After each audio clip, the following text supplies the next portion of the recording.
Hello? Hello? Hello, sir. Good morning. Good morning. How are you today? I'm good. It feels good to know. I Yeah. hope you had a great celebration. Welcome back.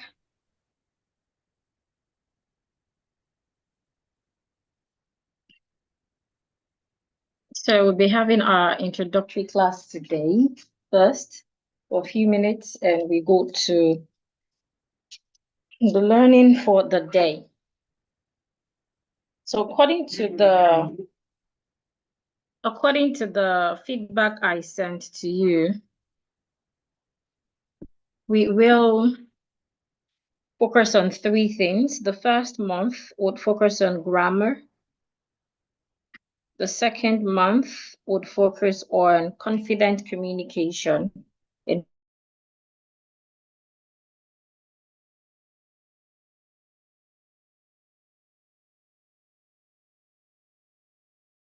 written communication. So, so today,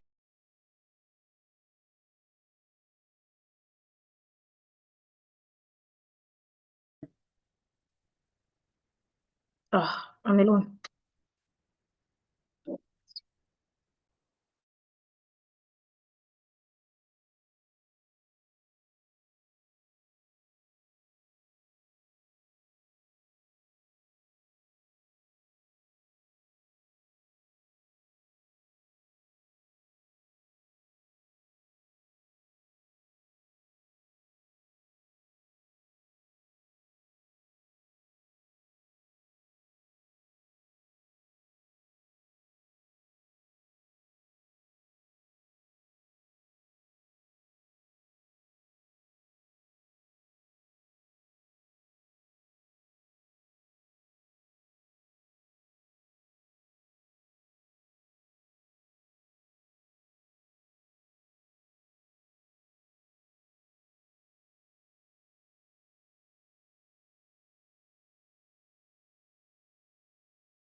I'm back.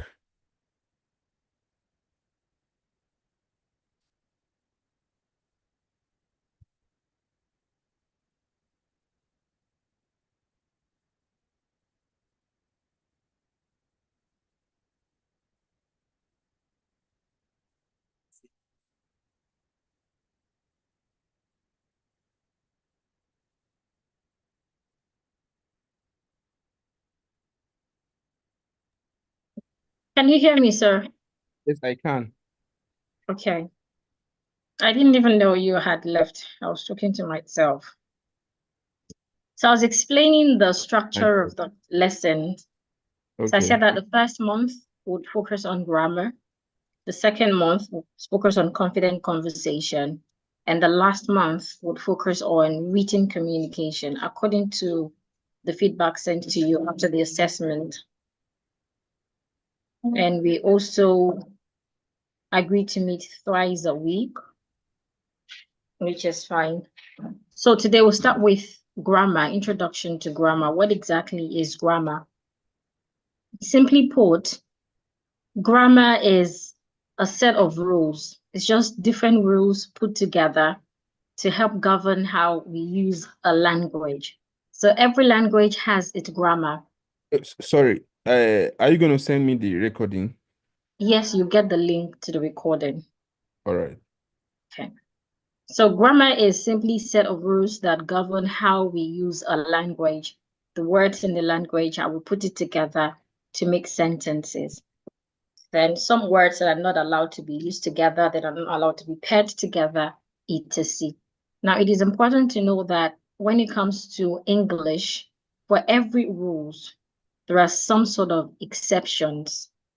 That means that sometimes some of the rules we will be discussing might not apply to some set of sentences. But most times we get to use these rules to help us to confidently and correctly use the English language. Now, basically, grammar is used with sentences. So for any language, we have words, but when we put those words together, we get sentences. Now, to put these words together, we need these set of grammar rules. So a basic sentence is expected to have what we call the subject, the predicate, and the object. Now, there are different formations of sentences, but a basic one, we expect that it has a subject, it has a predicate, and it has an object. So what is a subject? A subject is that part of a sentence that addresses the doer of the action. So the person doing something, the person that is doing what you're talking about in that sentence, or the thing, or perhaps the place that is doing that thing you're talking about is often called the subject. Now, the subject can be a noun, it can be a pronoun. Now let's move to predicate. Predicate is like a group of verbs. So verbs are action words, even though I like to say that that definition is not a complete definition of what a verb is. But when we get to talk about verbs, we'll learn about it in detail. But briefly speaking, we say verbs are action words. So the action that is being done in that sentence is often stated as a verb. So sometimes we could have more than one verb in a sentence. So for example, if I say, he is learning, he is learning. In this sentence, the person that is doing the action is the he. I decided not to mention the person's name. If I had mentioned the name, it means that I'm using it as a noun. But now that the name is not mentioned, I replaced the name with a pronoun. So he is a pronoun. So remember I said a subject can either be a noun or a pronoun. So he here is a pronoun and is acting as the subject, the doer of the action. So the action that is taking place in this sentence is learning. However, in this sentence, there are two verbs. We have is and we have learning. So this is a helping verb, while this is an action verb. There are different types of verbs. Learning, for example, is an action, something you're doing. So it's an action verb. Why is helping learning to make it grammatically correct. If I make a sentence and I just say learning, that is not grammatically correct. So we can say is a helping verb. So these two verbs, is and learning, put together, we call them the predicate. But if I have another sentence like, he learns daily. For this sentence, I only have one verb, which is learns. So it becomes a verb, not a predicate. So in this other sentence, I do not have a predicate. What I have is just a verb. But a sentence where I have more than one verb put together, I call them a predicate. Now, the last part of a basic sentence is an object. So the object is the receiver of the action. So the subject is doing a particular action and somebody is receiving that action. So the person receiving it, or the thing or the place, is the object. So if I have another sentence such as,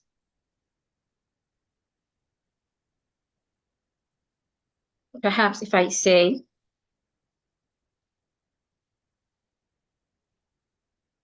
he learns daily from the teacher or with the teacher.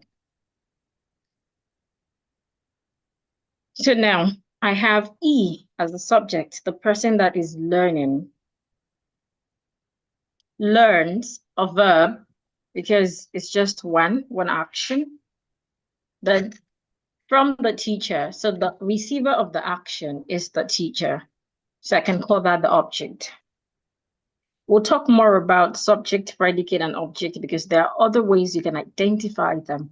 But this is the easiest way to explain it. So I'm explaining this way because we said this is an introductory class. So one of Okay. the things that helps us to really understand grammar is getting these basics. What is a subject? What is an object? These two are very important because as we proceed to learning other rules, these seems like the we keep coming back to subject, object, subject, object, subject, object. There are words that can function as a subject, but can't function as an object. Same way that words that can function as an object but cannot function as a subject.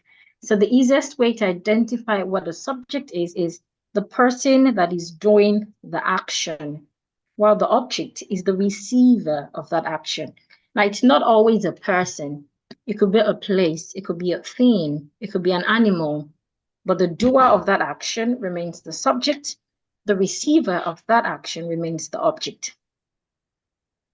So these put together helps us to be able to structure our sentence correctly using different rules that we would come across in the course of 1 month.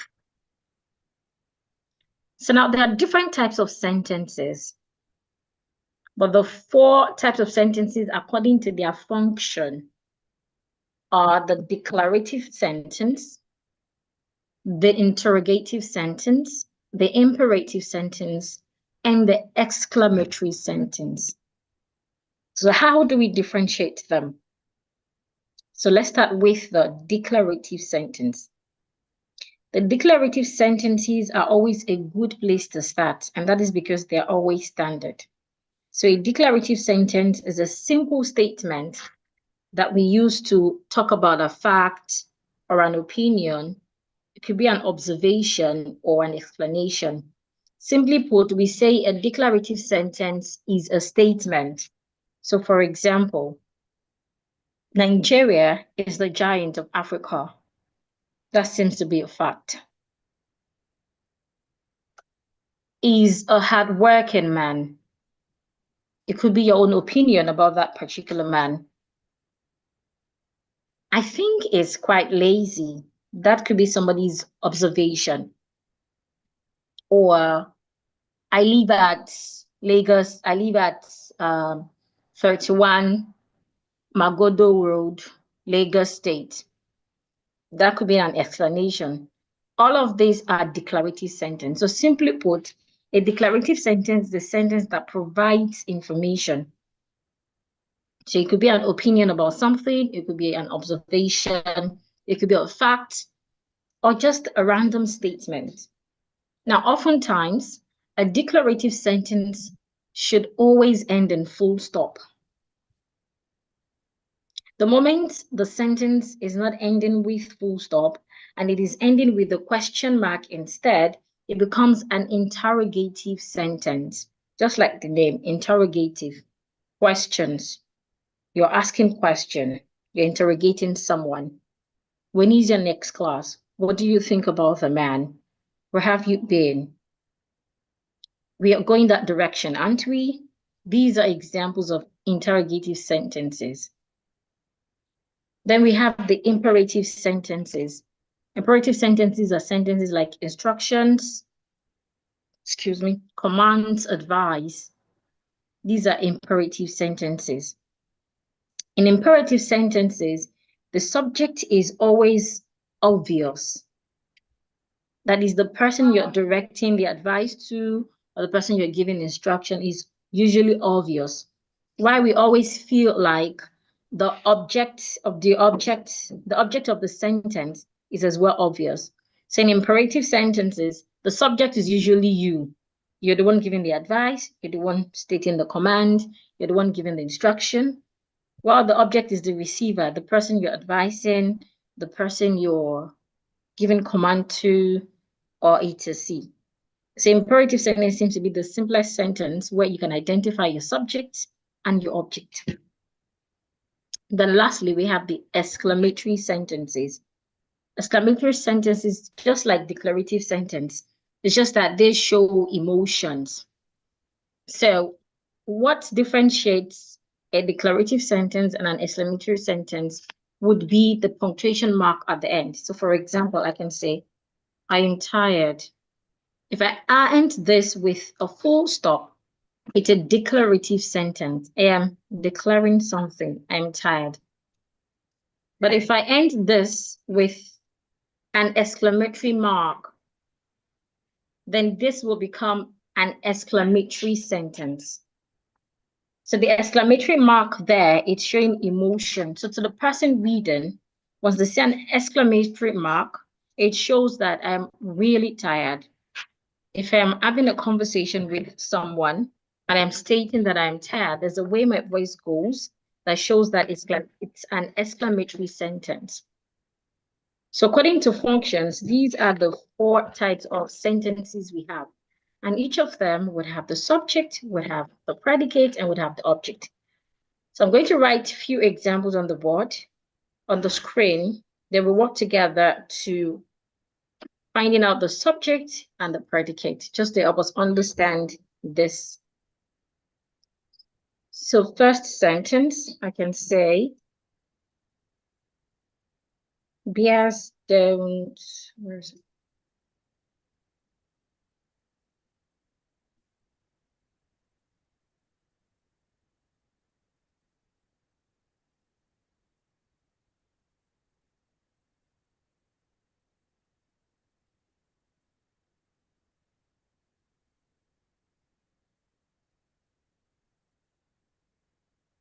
Here is the first sentence. Bears don't eat when they hibernate. The second sentence. Did you see the fireworks yesterday? Last night.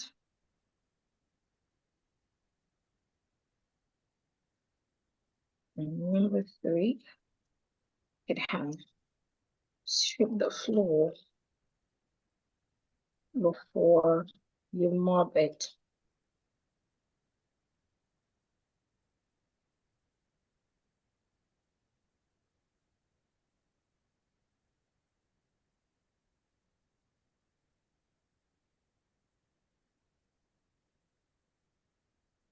And number 4,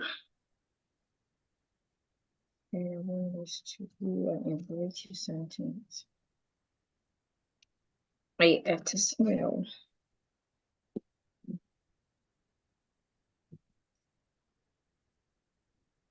Okay, so let's work together. The first sentence. Bears don't eat when they hibernate.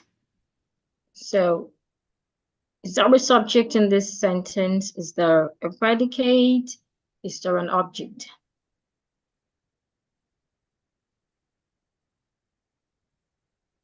Are you there, sir? Yeah, I'm here. I'm listening. Okay, I'm asking a question. The first one, bears don't eat when they hibernate. So I want us to identify the subject, the predicate, and the object. So I want you to try number 1. Remember the subject, the doer of the action. So do we have a doer of any action in the first sentence?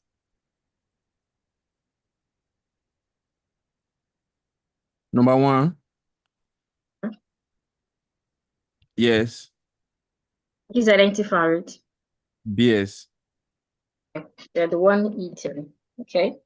So how about predicate? Do we have any predicate here?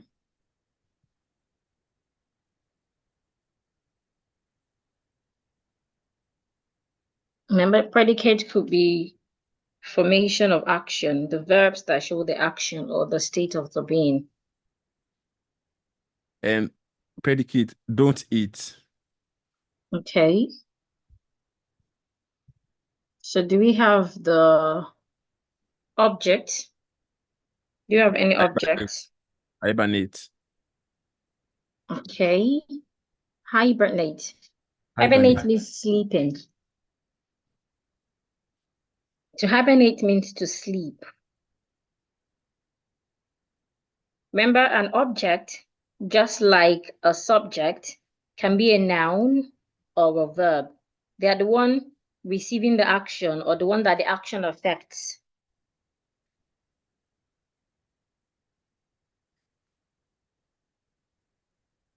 So hibernate means sleep.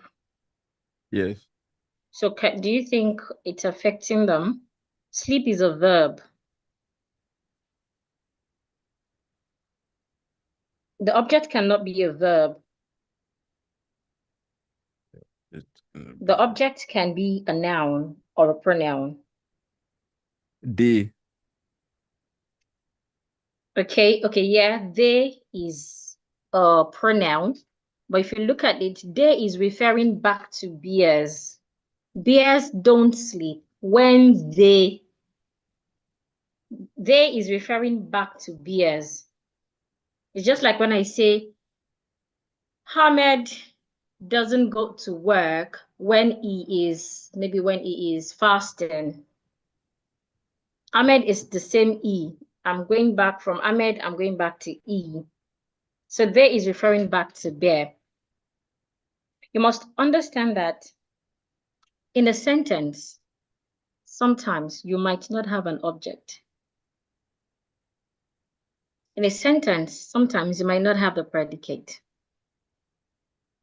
So it's not all sentences that have this formation. Remember when we started, I said that there are different formations, but this is the basic one. Sometimes you could have a complement instead of an object. So it's not all sentences that comes with subject, predicate, object. In some sentences, it would just be subject and predicate. So some sentences, it would just be the object and the predicate. So sometimes you might not have a complete formation of this. So in number one, we do not have object. There is no object in number one because the sentence says that, excuse me, the sentence says that bears don't eat when they hibernate. Bears is the noun. So obviously, they are the ones that we're talking about. They're the ones that don't eat. That is the subject. That is correct. Don't eat. Verbs coming together. So predicate, because it's not just one. When they is a pronoun. It is referring back to bears. So the same person cannot be the Subject. subject and be the object. The object has to be another person that is receiving the action or another thing, or that the action is affecting. So the last part of the sentence, when they hibernate is showing that you're linking bears back to it. So we could say this as subject complement. When the hibernate is subject complement, we'll just talk about subject complement later. I don't want to overwhelm you with information. But when the hibernate is not an object. So in this sentence, we don't have an object. Nobody is receiving the action. If the sentence says something like, bears don't eat under the tree, or bears sleep under the tree, the receiver of that sleep is tree, because where they are doing the action is under the tree. Or maybe bears don't eat with humans, something like that. So if there is another noun that is receiving that action, eat, then we can call that noun object. So number one, there is no object. You're correct with subject and predicate. Another thing that helps you to identify an object is it a noun or a pronoun? So hibernate is a verb. Okay, back to number two now. So number two is a question, an interrogative sentence. Number one is a declarative sentence.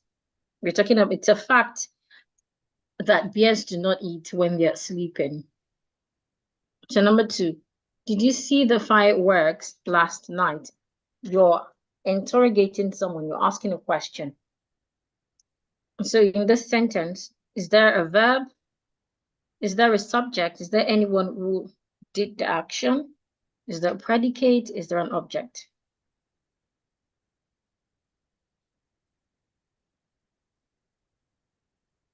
So remember again, subject is the person performing the action.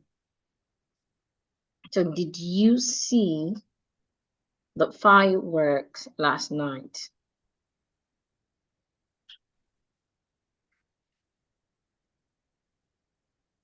You is the subject.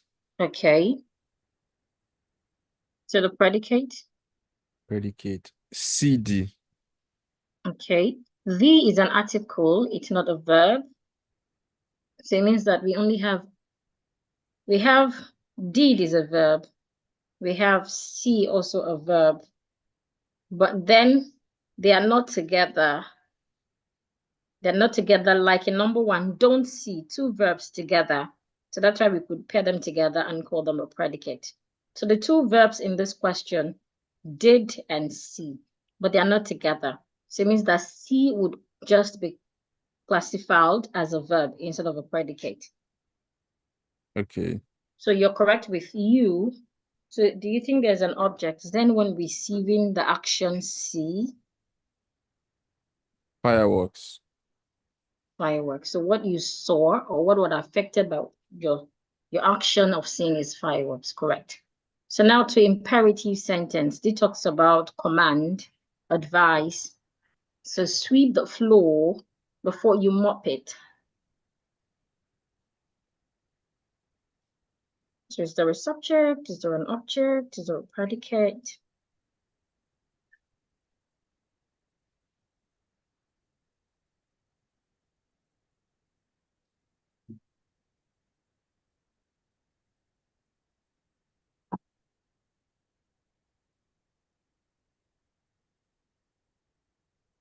Sweep the floor before you mop it. I explained earlier that imperative sentences are easier to figure out their object and their subject because the subject is usually the person giving the orders, the person giving the command or advising the person. Sweep is the subject. Okay, sweep here now is an action. It's a verb. And remember, the subject can either be a noun or a pronoun. Subject. So sweep is a verb. You is subject. Okay, sweep the floor before you. Okay, before you. Why do you think you is the subject? Because said either a noun or a pronoun. Okay, yes, but that's not the only thing to figure out. Take note, I said that, excuse me, I said that in imperative sentence, the person giving the command or the advice is always the subject. So you're telling somebody, sweep the floor before you mop it. Maybe you just got a new help in the house and she's trying to mop before sweeping. So you're saying, oh no, sweep the floor. So you're the one talking, you're the one giving that command or advising that to get better results, you need to sweep the floor before you mop it. In imperative sentence, the person advising, the person giving the command is the subject. So you are the subject if you are the one stating that statement, sweep the floor before you mop it.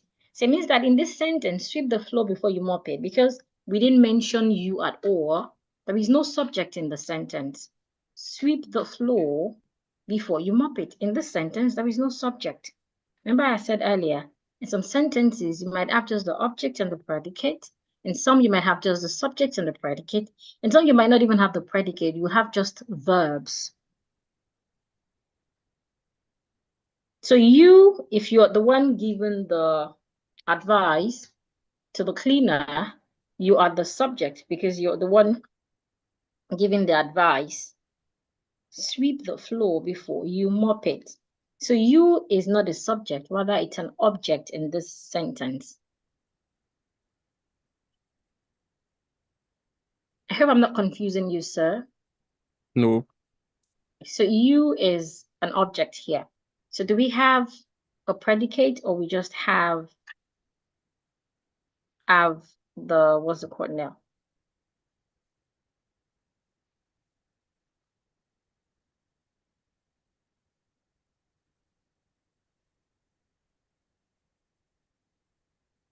Do we have a predicate?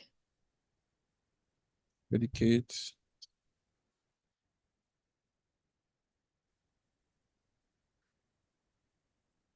Predicate or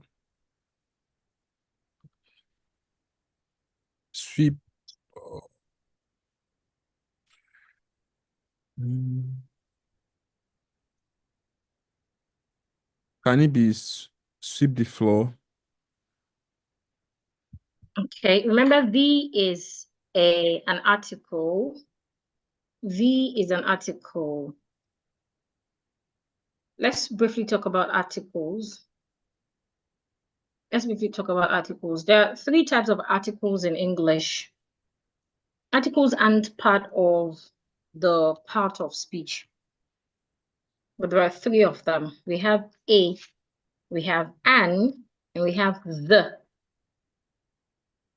A boy, an egg, the boy. These are articles. So because of the is not a verb. Remember, a predicate is formation of verbs. Also, floor. Floor is the name of something. Floor is the name of something. So floor is a noun. So sweep the floor. We have three different parts of speech in that. Sweep is a verb. The is an article. Article is not a part of speech, excuse me. The is an article. Floor is a noun. So sweep the floor cannot be a predicate because a predicate is expected to be formation of verbs.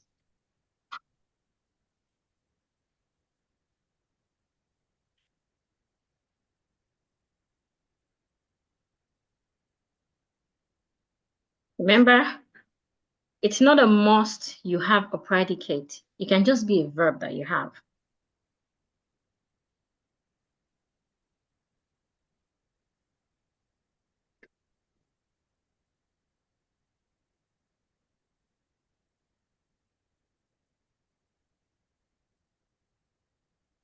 Mop Do you it. think? Okay, mop. Okay, mop is another verb. It is a pronoun because it is referring back to floor. Yes.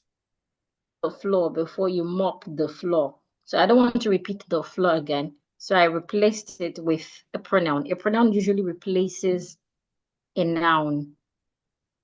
So it is a pronoun. So I can have a verb and a pronoun put together and say it's a predicate. No, it has to be two verbs. So if you look at a sentence very well, it seems like there are no two verbs or three verbs together.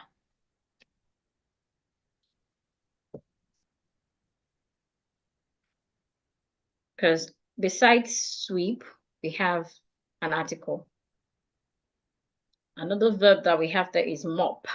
And after it again, we have a pronoun. So it means there is no two verbs together. So which means there is no predicate in this sentence.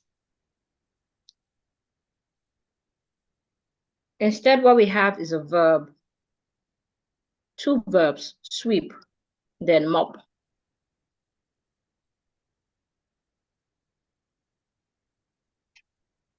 Is it clear, sir? Yes. Let's take the last sentence and I would write another set of sentences because we must lay this foundation. That is one of the things that would help us understand all other rules. The So last I ate sentence. a snail. Yes, that's the last sentence. Yeah, I ate a snail.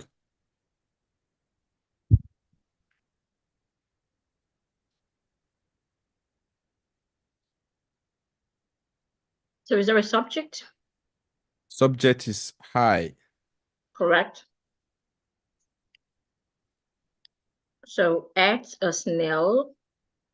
A snail is the object. Okay, yes, that is what you ate. Correct. So is Uh, there a predicate or just a verb? a verb, ate.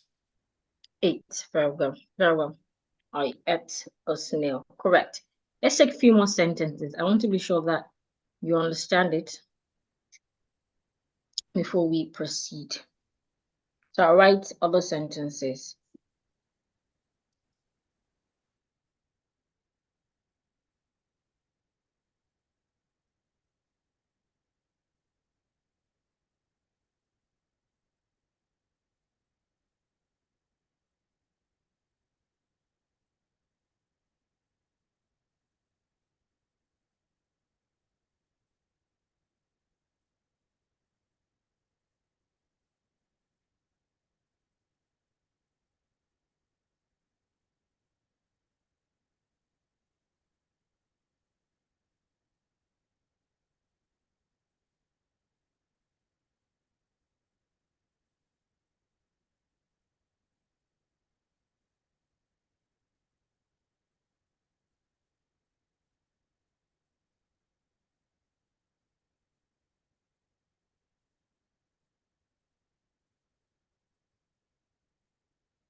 Apologies, my network went off.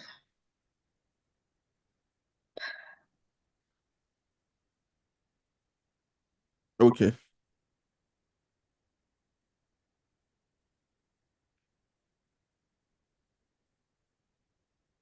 Can you see my screen now?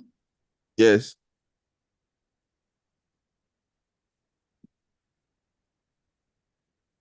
So I was writing new sentences for us, excuse me, to practice together. Number one.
Okay.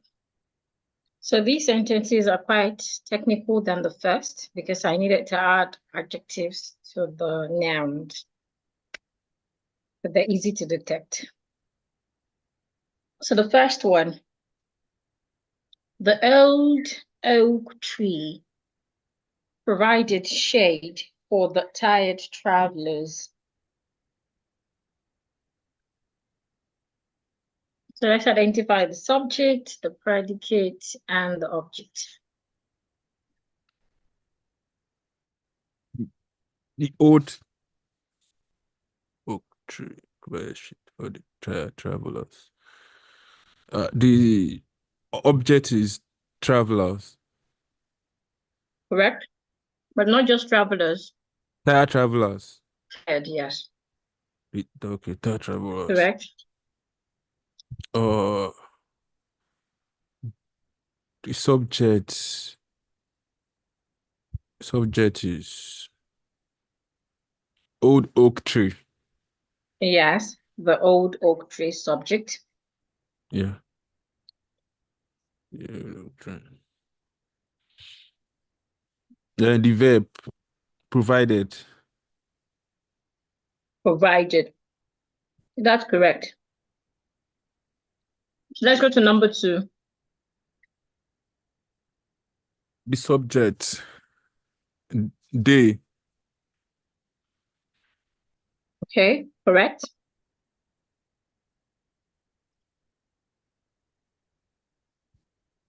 The object is the library. Okay, yeah, library. The verb is studying. Correct. Okay, but we have a predicate here. We have a predicate in number two. You're correct with studying being a verb, but there's another verb beside studying. So it makes it a predicate. Uh,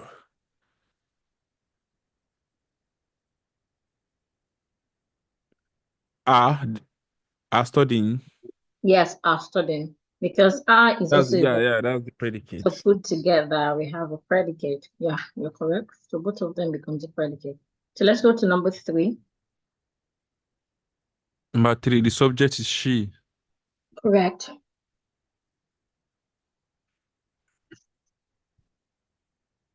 Objects is our friends.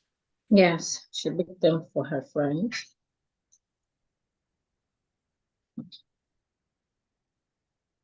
Mm, predicate, bake delicious cookies. Okay. Baked is a verb. Yeah. Delicious is an adjective. It is qualifying the noun cookies. Cookies is the name of what she baked. Oh, okay, yes. So baked is verb. Yes, baked is verb. So number 4. The subject is the playful cat. Correct.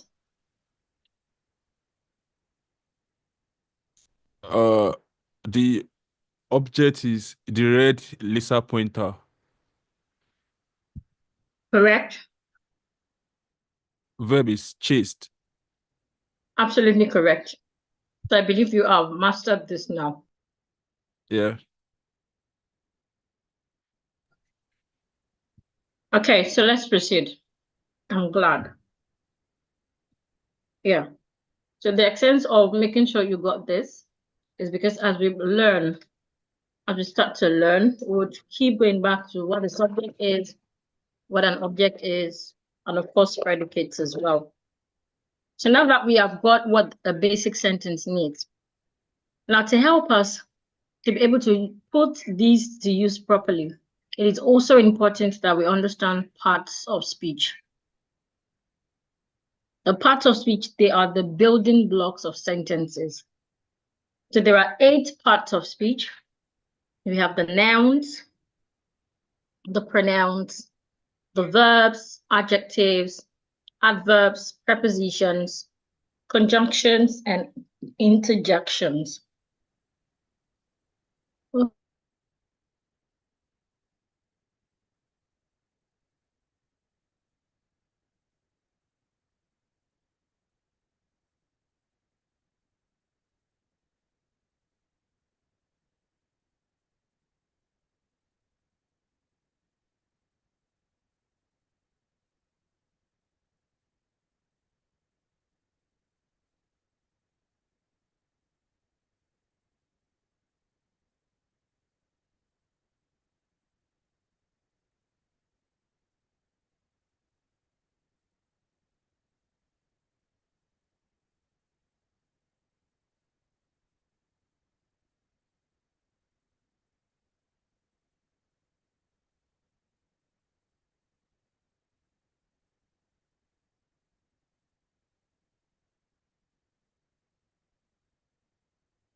I'm sorry, my network is acting up. Okay. I'll share my screen now. Let me check if Zoom is still.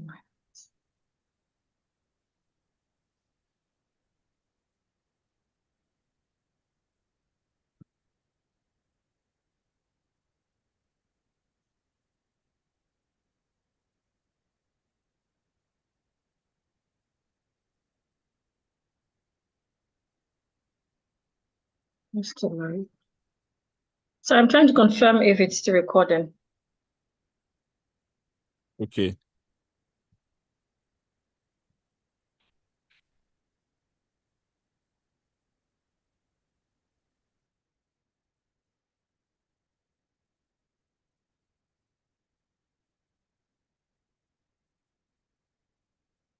Okay, it is. So I was talking about the parts of speech. I said there are 8 of them. We have the nouns, pronouns, adverb, adjective, preposition, conjunctions, and and prepositions. And all of these also affects our grammar when we use them. So henceforth, we'll take each one every day to analyze it. So we'll start with the nouns today. Nouns seems to be the simplest of them all, but then it can be tricky as well. Nouns, they are words that name something. They tell us the name of something. So it could be the name of a person, it could be the name of a thing, it could be the name of a place, an animal, etc. Now, when we talk about nouns, there are some nouns that are countable, while there are some nouns that are not countable. We call the ones that are not countable the uncountable nouns. The countable nouns are nouns that we can count. So for example, I can count how many books I have on my table. I can count how many pencils. I can count how many houses, etc. Now the countable nouns, when we have more than one, we can easily identify them by adding a S, or sometimes ES, sometimes VES, sometimes IES, as the case might be. Why for the uncountable nouns, the nouns that we cannot count? It means that for such nouns, because we cannot count them, we cannot add S or ES or IVES, as the case might be when we have more than one. So this afternoon, we need to first identify the uncountable nouns. And of course, we also have the nouns that we call the plural nouns, the always plural nouns. These type of nouns, they would always have S at the end, even when we're talking about just one of them. For this type of nouns, whether you're talking about 10 or you're talking about 1, the S will always be there. So sometimes it is difficult for us to be able to pair them with their predicate or their verbs. So let's begin. I already talked about singular nouns and plural nouns. So let's talk about countable nouns. Countable nouns, they are nouns that we can count. Can you give me examples of nouns that you think we can count? Bag. Bag, yes. So the plural, I would have bags. Yeah. So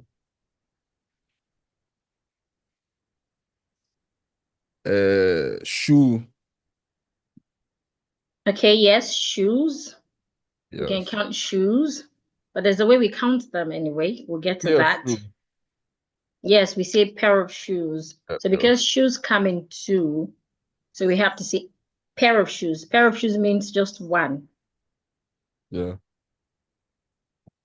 Okay, one more. One more. Let's say phone. Yes, we can count our phones. So I have 3 phones. I have 4 phones, etc. Yes, you're correct. Okay. So the countable nouns, we can have them in singular when we have just one phone, one bag. When we have them in plural, we tend to add s to phone, it becomes 3 phones. We can add s to bag also, becomes 3 bags. But there are some that we do not add s to, rather we add vs to them or ies, like 5 knives.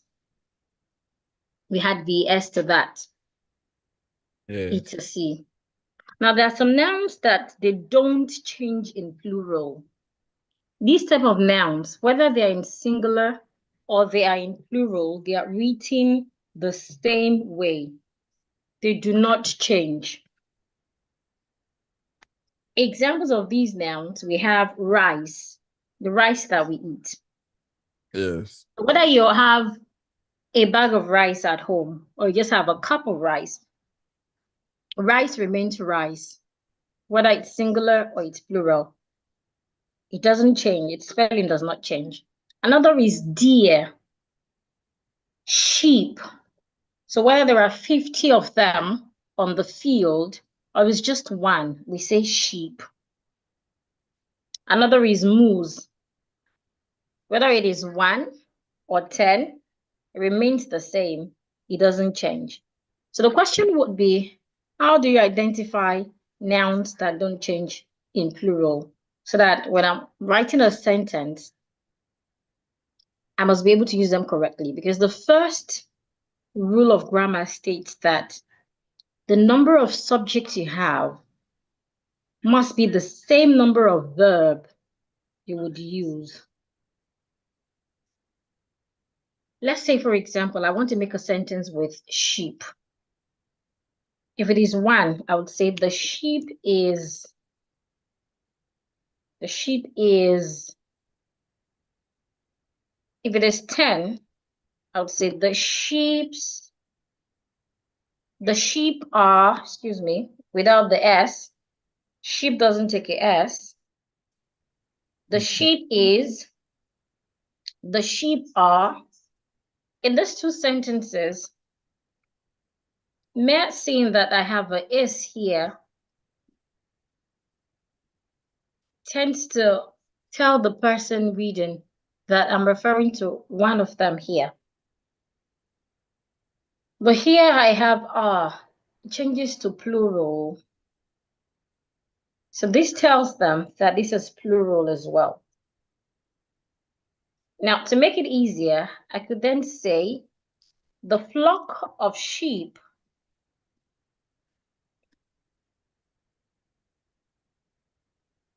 are, or the flock of sheep is. Now, when I state these sentences, it becomes kind of tricky because of the word flock here. Yes. Flock naturally means not one, so they're working as a group. So if I say the flock of sheep are, so am I trying to tag them as one and see them as plural? Or the flock of sheep is, I'm not trying to call the group as one, just like when we use the word team. So the rule states that the number of subjects you have here, flock of sheep, that is a group of sheep, must be the same as the number of verb. So it means that if the subject is noun, if the subject is singular, the verb should be singular. If the subject is plural, the verb should be plural. And nouns are usually the subject, nouns and pronouns. So it is important to understand the singular nouns, the plural nouns, the ones that don't change, so that when you use them in sentences, it helps you to be able to decide the correct verb to use. See, my first 2 sentences are correct. Sheep as a word is always plural. It means that without the S, you need to know that it's plural. It is always plural. They call them always plural verb. So the sheep were, etc. So if I want to know that they are one or they are just a lot, it then depends on the qualifier that I have here. Just like where I have the flock of sheep. Flock already tells the person reading that I'm talking about group of sheep. They are coming in group. So it could be a flock of 500 sheep. It could be a flock of 10 sheep. Yet the S will not be there. So when I use flock, it is okay for me to use whether is or are. So if I say the flock of sheep is sleeping, it means I'm trying to identify them as one. So all of them put together, I'm calling them as one. But if I say the flock are sleeping, it means I'm talking about each member in the flock. All of them are sleeping. Is it making sense, sir? Yes. Same with deer. Deer is a plural word. It is not singular. It is plural. So I can use a quantifier like herd, a herd of deer. So that then tells me that, okay, it's a lot of them. Just like I had flock in sheep, I can use herd for deer. So a herd of deer. I can say the herd of deer grazes outside. Grazes, let me write it out to make sense. The herd grazes outside. I can also have the herd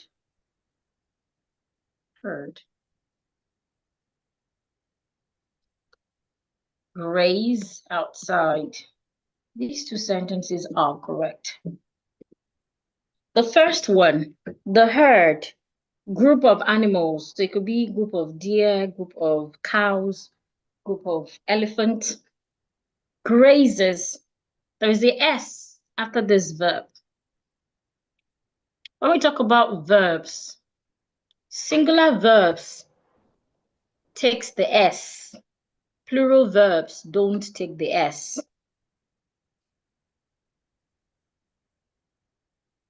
In nouns, it is the plural that takes the S. But in verbs, it is the noun, it is the singular that takes the S. So if I say, the herd grazes, grazes there is a singular verb because of the S.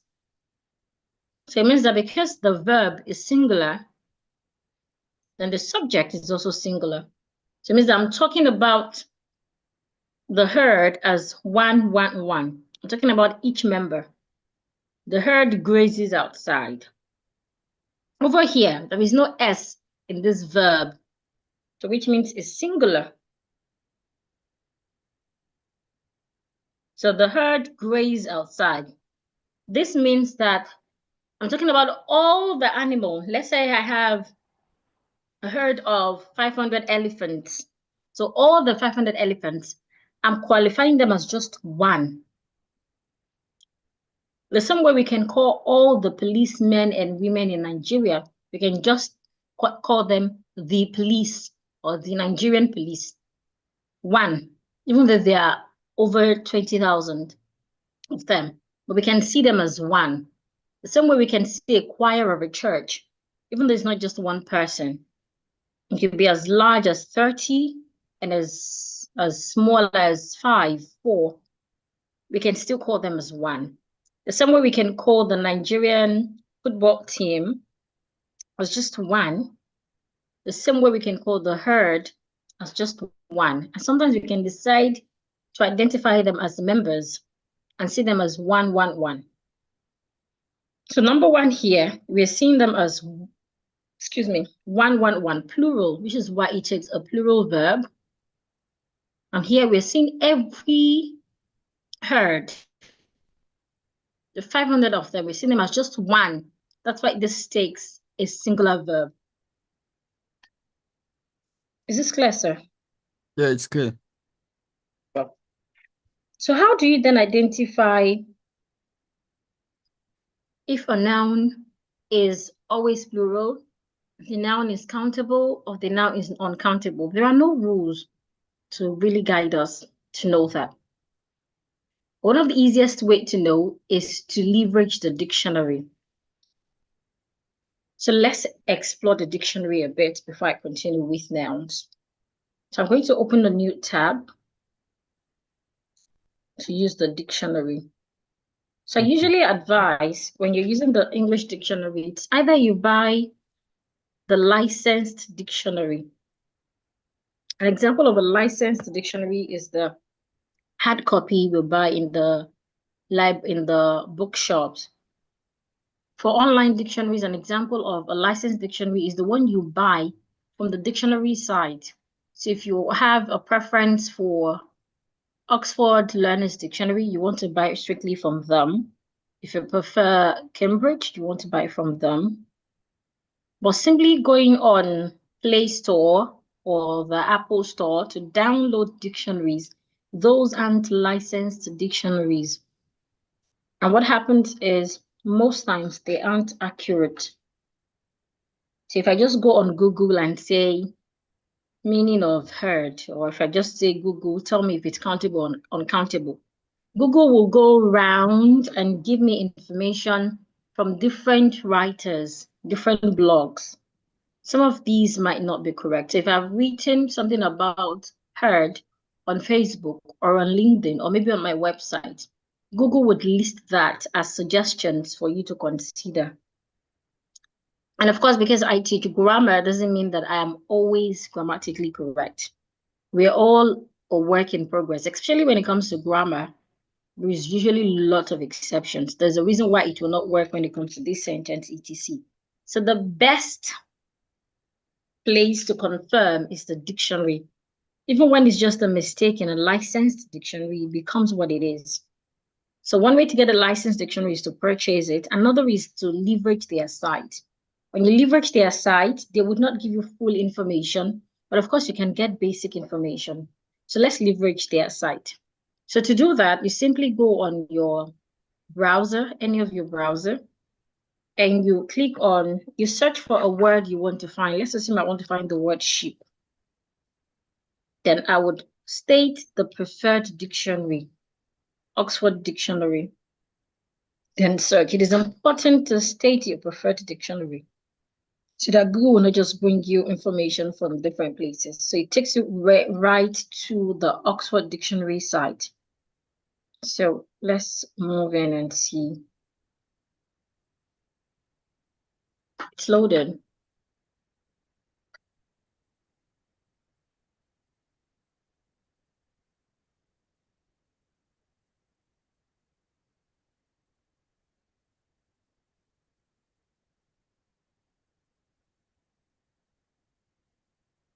It's loaded, please. Yeah. Okay. So I have sheep is a noun.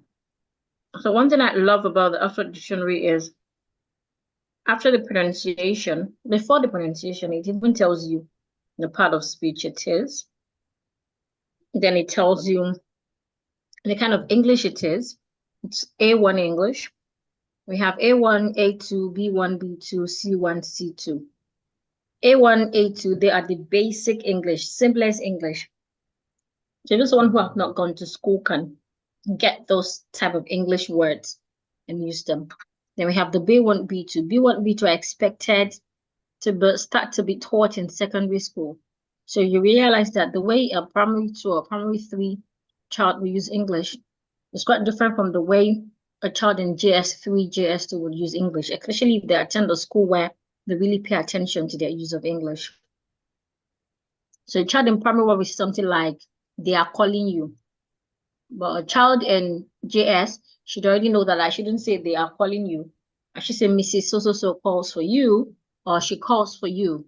A child in primary one could say something like, me and my mommy, we are going to church. But child in secondary school must have already learned how to place pronouns to know that you don't say me and my mommy. It should be my mom and I are going to church. It's a C. Then when we get to C1 and C2, these are expected to be spoken by professionals who have really attended such schools that pay attention to their English. The C1, C2s are advanced kind of English. So that is when you can use words like sophisticated, you can use words like etiquette, you can put them together, use business class English. There's some English that when you use in formal place of work, people tend to look at you again and feel like, oh, are you really sure you deserve to be here? Except if it's an environment where everybody speaks alike. So an example is the word please. Please is a B1 English. So if you get to a professional setting, we do not expect you to use the word please again. At least the simplest one you could have used should be kindly among every other options that you have. So that's the extent of these A1, A2, B1, B2, C1, C2. So back to that, then we have the pronunciation of words. It's usually the British pronunciation first, and then the American pronunciation. Then they tend to tell you the type of noun it is. If it's a verb as well, they tend to tell you if it's a gerund or not. So this kind of noun, it says that it's a plural noun. It means that even its plural form remains sheep.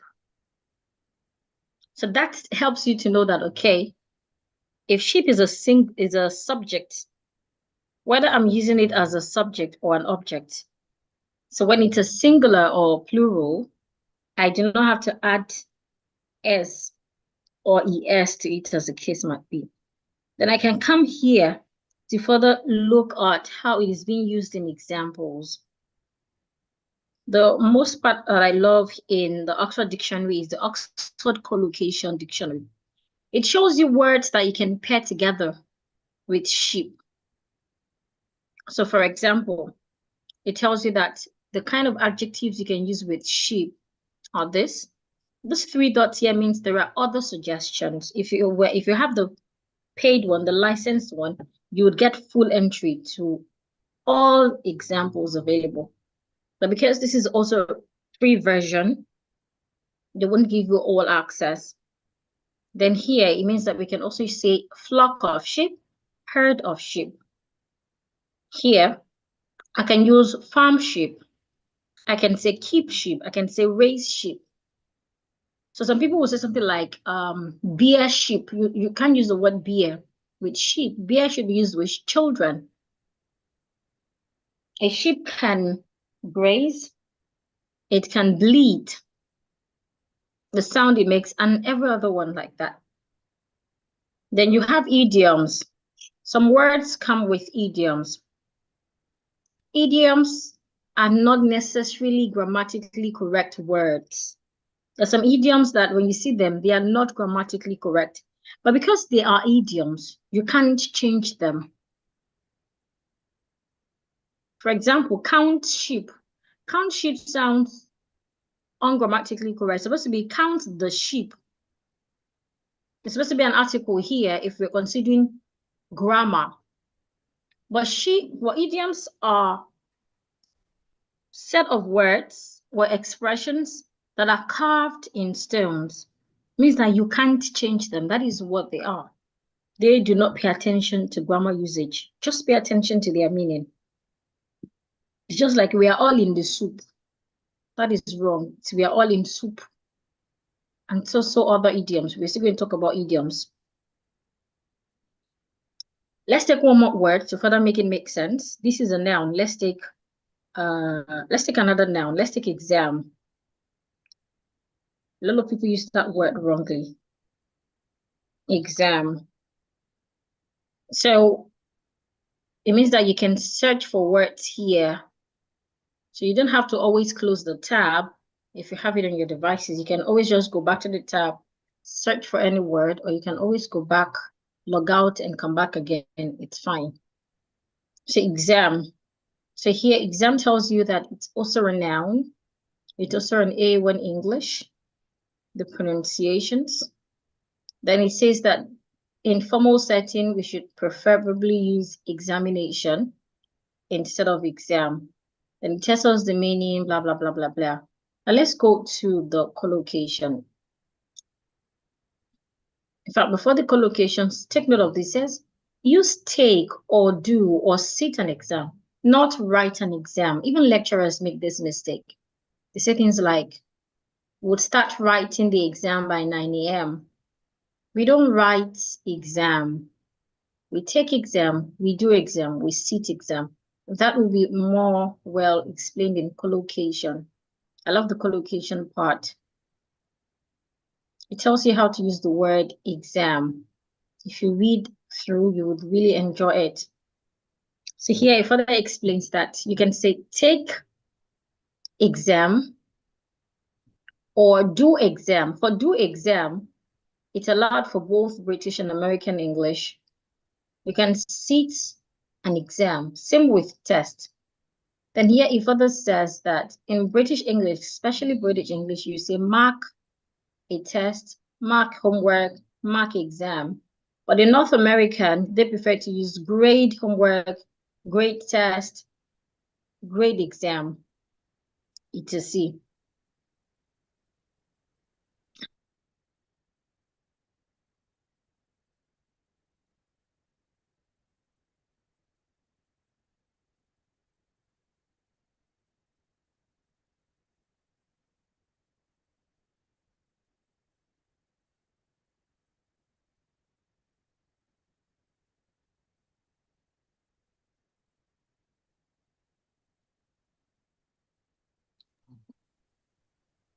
Apologies. So Fine. as someone who wants to really improve his grammar, never joke with the dictionary. The dictionary is the best teacher. So if somebody asks me anything around grammar that I have not considered before, I do not know the answer. What is the next thing? I quickly go to the dictionary, do my research, and get back to the person. So simply put, there's nothing so new in grammar. Everything is there. There is no magic or no special technique. It is mainly understanding the rules, which is what we'll be doing in the course of 1 month, and then leveraging the dictionary. Very important. Very, very important. The dictionary part is important because some of these rules change. They change. So because they change, if you're not careful, sometimes you would feel the rule still applies, and before you know, you realize it does not apply again. So please leverage the dictionary. Pay prompt attention to the dictionary. Consider the examples given in a dictionary, the collocation, very important. So let's get back to my slide. So that dictionary would easily let me know if it was an uncountable word, where we have plural, it will state uncountable. With a countable word, it will state it there that it is countable. Some will go further to tell you the kind of verb you can use with it. It allows both singular verb and plural verb. Everything is in the dictionary. There's nothing hidden. It's all in the dictionary. It's just that it takes time to master them. My slide is loaded.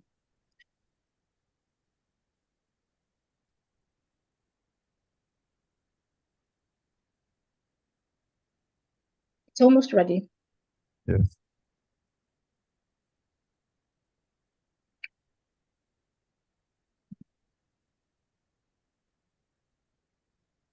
It's almost ready, please.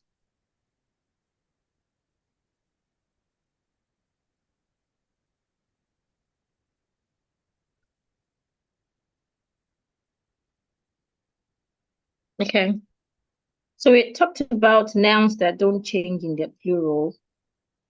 So now let's go to plural only nouns. There are some nouns that are also called plural only nouns. For plural only nouns, they do not come out as singular. They are always plural. It means that they would always have a S at the end. An example is earrings. This kind of nouns, many times they come in pairs, like earrings. If you go to the market to buy earrings, you realize that they give you two for one. Another is socks. That is why socks would always come with S. We have jeans. Whether it's just one pair of jeans you're wearing, or you have 25 of them in your wardrobe, the S must be there. Jeans, the S must be there. We have pants, trousers, etc. These are examples of always plural nouns. Now they're categorized into garments, outer garments, and undergarments. We have eyewears. We have some tools that we use, money, problem, celebrations, sports. Some of them are food related, and then we have diseases. So just like we have them listed here, if I want to use the word jeans in a sentence, because it is a plural word, it is always plural, the S must be there. To show that I'm talking about one, I would need the word pair. I need a red pair of jeans. That means I'm buying just one. I always wear jeans. I need a pair of designer jeans. A young man in jeans and t-shirt. Now, talking about jeans wears, people also do not know if they should say woman in jeans or woman on jeans or woman in suit, men in suit, or men on suit. It's always in, because they're wearing it on. So it's in jeans. So we use pair to identify how many. I need 5 pairs of red jeans. I need 30 pairs of designer jeans. I need 50 pairs of faded jeans, etc. Same with trousers, pants, and belt button. Now, please note that pants is another word for trousers. Pants is, excuse me, pants is that trouser we wear to work that comes with a suit, that comes with a jacket rather. So a pants and a jacket and then a shirt inside makes a suit. So in British, we can call them underpants or knickers, but in American, they call them pants. That is trousers. Now, why panties? That is the one we wear under. Panties is the one we wear under before we put on our trouser or before we put on our pants. Both of them come in twos. So we have panties as well. Then for eyewears, we have glasses, sunglasses, binoculars, and goggles. These also, so if I want to talk about one of them, so I can decide to say pair of glasses, etc. So because they have two lenses, that's why they are always in plural. Another is pliers, scissors, twisters, headphones. They would always have a S, whether you're talking about one or you're talking about 10 of them. So I can say a set of headphones. A set, that's just one. 3 sets, 3 pairs of headphones, etc. Then I have money. I will talk about arms, funds, valuables, earnings, the money we'll get for doing something, for a service or selling something. They always come with S. They always come with S. So these is government funds. More funds should be allocated to education. We need to provide funds for feeding, etc. I'm short of funds at the moment. Then we have problems like condolences, griefs, shenanigans, blues, these should also come with S. So whether it is one person you're referring to or 30 of them, the S must be there. So please express my condolences to the family. Our condolences. Now, our condolences, not just one person, the S is there. My condolences, just one person, the S remains. And then when we talk about outdoors, like woods, another name for forest, outskirts, surroundings, all of this take S. Then we talk about diseases like measles, mumps, shingles, we should use S. Breadcrumbs, leftovers, drags, S. S must be there. Dots, billiard, aerobics, gymnastics, S must be there. And of course, when we're giving good news, congratulations, thanks, nuptials, tidings, all of this must take S. Whether you're talking of one or you're talking of 10 of them, the S must be there. They are always plural. So how do we use these words, considering the fact that when we have a singular verb, we must also have a singular noun. When we have a singular noun, when we have a singular noun, when we have a singular subject, excuse me, when we have a singular subject, our verb must be singular. When we have a plural subject, our verb must be plural. So how do we put that together?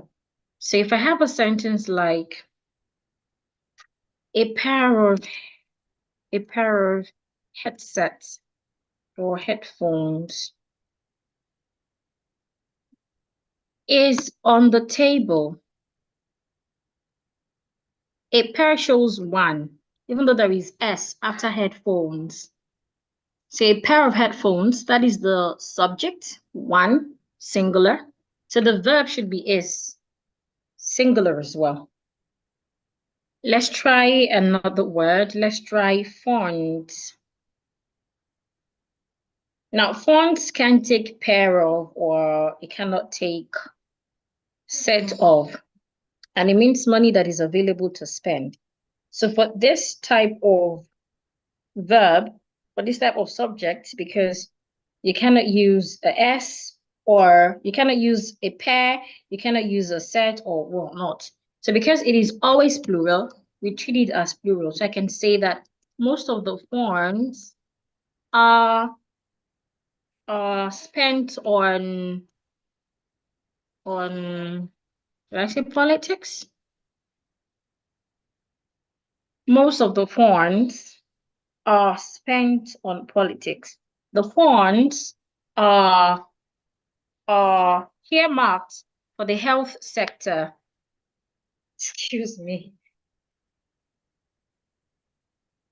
The funds are earmarked for the health sector.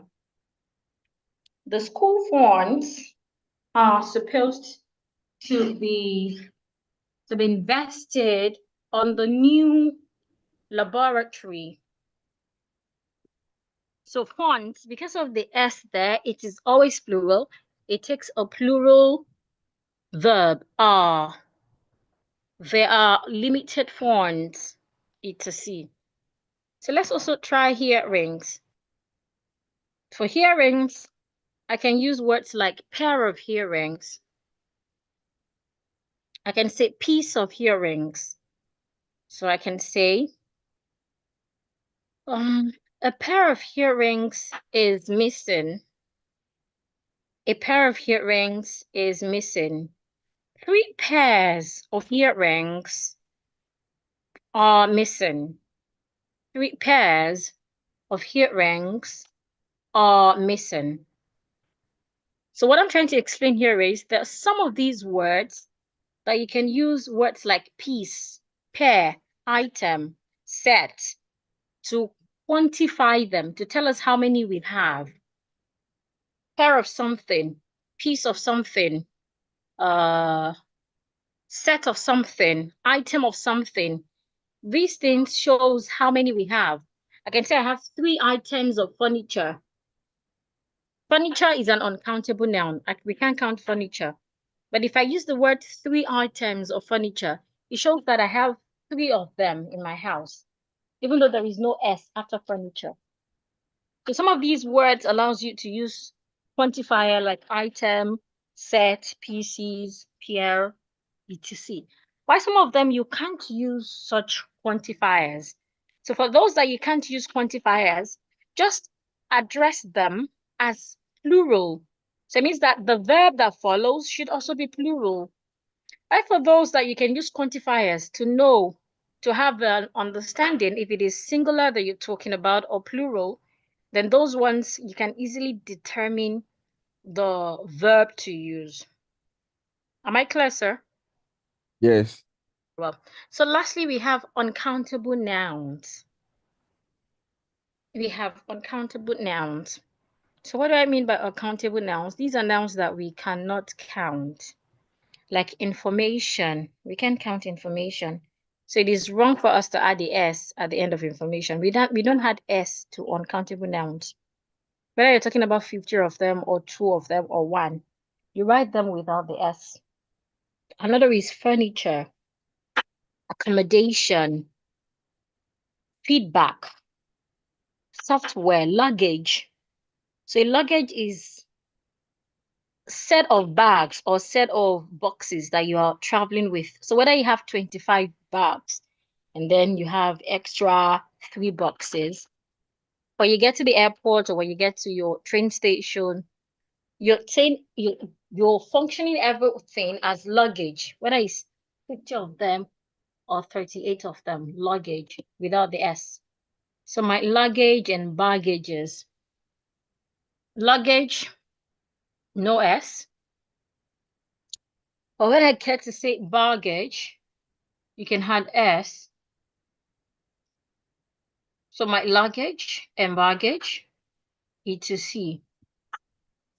So these are examples of words that you do not add S to it. Accommodation, advice, chewing gum, feedback, furniture, equipment, information, luggage, news, progress, software. News can be an uncountable noun. It can also be an always plural noun. Remember an always plural noun. Those are nouns that would always have S at the end of them. So for uncountable nouns, we can also have quantifiers to quantify them. Like a piece of information, it shows that it's singular.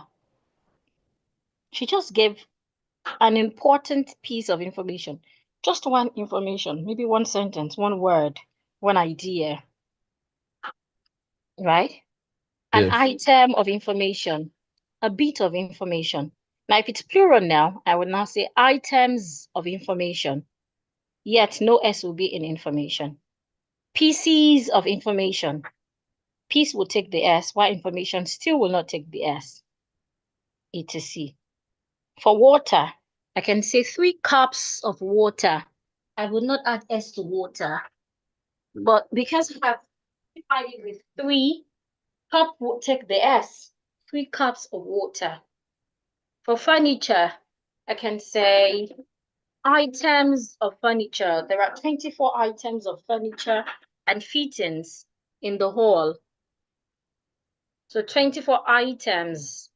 Item that takes the S, furniture will not take the S.